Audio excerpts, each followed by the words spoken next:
যে কোনো কারণে সঠিক সময়ে নামাজ পড়তে পারলাম না, নামাজের ওয়াক্ত শেষ হয়ে গেছে, ওই নামাজ কখন পড়তে হবে? যদি নামাজ ওয়াক্ত মতো না পড়তে পারেন, ভুলে গেছেন, ঘুমায় গেছেন, হঠাৎ জেগে উঠছেন, তাহলে তখনই পড়ে ফেলবেন।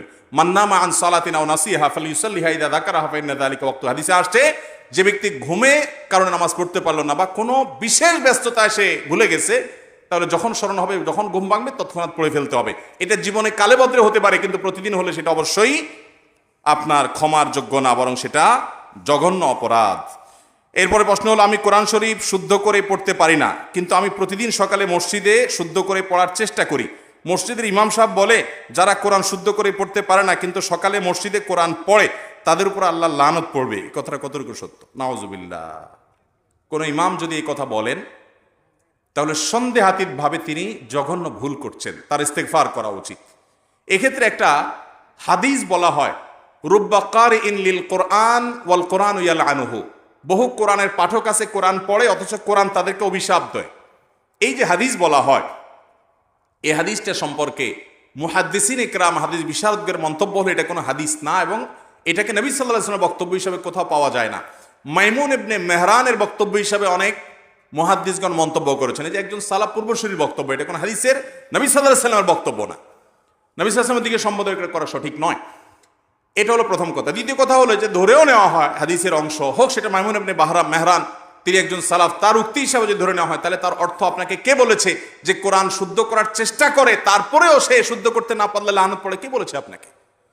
এটার ব্যাখ্যা সৌদি আরবের সাবেক গ্র্যান্ড মুফতি শেখ আব্দুল আজিজ বিন আব্দুল্লাহ বিন বাদ রাহমাতুল্লাহ বলেছেন। এর ব্যাখ্যা হলো যে সে মসজিদে বা বাসায় যে কোনো জায়গায় কোরআন তেলাওয়াত করে, কোরআনে পড়ে একটা, সে আমল করে আরেকটা, উল্টা, তো এই কোরআনের অভিশাপ পায়, এরকম উদ্দেশ্যে কথা অনেক উলামা ইকরাম বলেছেন। যাই হোক, খোলাসা কথা হলো, আপনি কোরআন পরিপূর্ণ বিশুদ্ধ করে পড়তে পারেন না, কিন্তু চেষ্টা করেন, আপনি অবশ্যই আল্লাহর কাছে সওয়াব পাবেন। লানত পড়বে না আপনার, বরং কি হবে? আপনি সওয়াব পাবেন।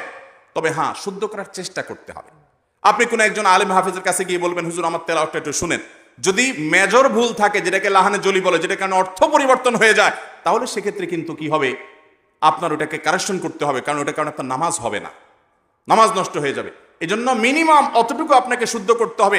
আজকাল অনলাইনে আপনি ইউটিউব থেকে মুখে মুখে উচ্চারণ এক্সারসাইজ করতে করতে, অনুসরণ করতে করতে আপনি 60% শুদ্ধ করে ফেলতে পারবেন।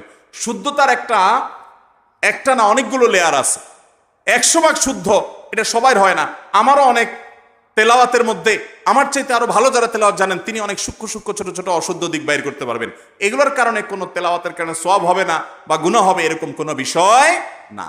মান যার যত সুন্দর হবে, তার সওয়াব তত বেশি হবে। এই জন্য আপনি চেষ্টা করবেন। কিন্তু আপনি যদি পড়তে কষ্ট হয়, বিশেষ করে অনেক লোক আছে শুদ্ধ করতে পারে না কিন্তু চেষ্টা করে আপ্রাণ, এই যে বেদে বেদে পড়ে, স্পিডি তেলাওয়াত করতে পারে না, শুদ্ধ করতে গিয়ে আস্তে আস্তে পড়ে, তার অনেক কষ্ট হয়। নবী সাল্লাল্লাহু আলাইহি ওয়াসাল্লাম বলেছেন, তাদেরকে বরং আল্লাহ তাআলা ডাবল সওয়াব দান করবেন। তাহলে কোরআন তেলাওয়াত বাবা পড়তে গিয়ে যদি গুনাহ হয়, আবার লানত পড়ে যায়, তার চাইতে আমি না পড়ি, এই কাম করবেন? বরং চেষ্টা করবেন শুদ্ধ করার। ঠিক আছে তো ইনশাআল্লাহ? একেবারে হুজুরদের মতো শতভাগ শুদ্ধ করতে পারেন না, অসুবিধা নেই, কোনো অসুবিধা নেই, তারপর আপনি সওয়াব পাবেন। আপনি চেষ্টা করেন, কোনো হুজুরকে শুনান যে মেজর ভুল হয় কিনা। মেজর ভুল, বড় ভুল, অর্থ পরিবর্তন হওয়ার মতো ভুল যদি না হয়, একবারে শতভাগ ঠিক করে বলতে পারেন না, তো এটার কারণে আপনার অর্থ বিকৃতি হবে না, এবং এর কারণে আপনার গুনাহ হবে না, বরং সওয়াব পাবেন ইনশাআল্লাহ। চেষ্টা অব্যাহত রাখবেন, তবে ওলামাদের সহযোগিতা নেবেন।